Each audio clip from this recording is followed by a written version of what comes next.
Hinahabol na ng mga otoridad ang iba pang sangkot sa illegal POGO operations. Bagaman nakahain na ang mga kaso, aminado ang mga otoridad na hamon ito dahil hindi malinaw ang kanilang mga lokasyon.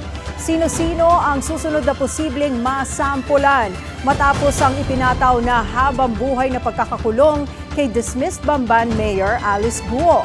Alamin sa Agenda Weekend Report ni Ian Maghanoy. Convicted na ng reclusion perpetua o lifetime imprisonment si dismissed Bamban Tarlac Mayor Alice Guo kaugnay ng organized human trafficking sa illegal POGO operations. Kaya ang sunod na target ng Presidential Anti-Organized Crime Commission o PAOC ang magkasa ng manhunt operations laban sa mga natitirang POGO personalities. Kabilang na dyan sina former Duterte spokesperson Harry Roque, Ronalyn Baterna, Porac Pampanga Lucky South 99 operator Cassandra Ong. Pero garantisadong magiging pahirapan ang paghahabol sa tatlong POGO personalities, partikular na kay Cassandra Ong ayon sa komisyon. Base kasi sa huling monitoring ng PAOC, Enero nang huling namataan si Ong sa Japan. First quarter po yung last namin na track. We have to backtrack everything with regards to her movement. Japan lang ang last na nalaman namin.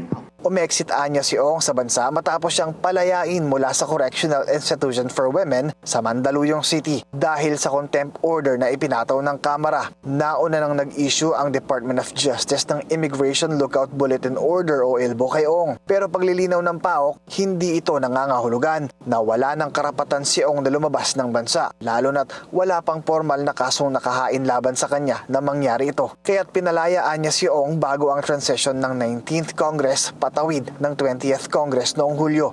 Mag-uusap-usap po kami. Bakit importante ang Kongreso dito? Sapagkat sila po ang huling may hawak kay Catherine Cassandra Leong.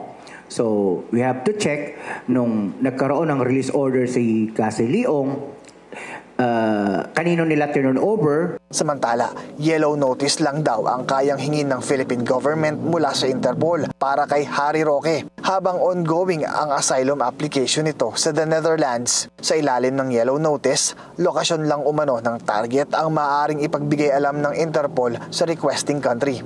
Si Ronalyn Baterna naman, wala na raw katiyakan ang PAOC patungkol sa kanyang lokasyon sa kasalukuyan. Sa ngayon, nakikipag-ugnayan na ang PAOC sa iba't ibang mga law enforcement agency para sa susunod na hakbang laban sa tatlong at-large POGO personalities. Kasunod yan ng leadership transition sa komisyon na pangungunahan na ni former PNP Chief Benjamin Acorda Jr. Para sa Agenda Weekend, Ian Maghanoy, Bilyonaryo News Channel.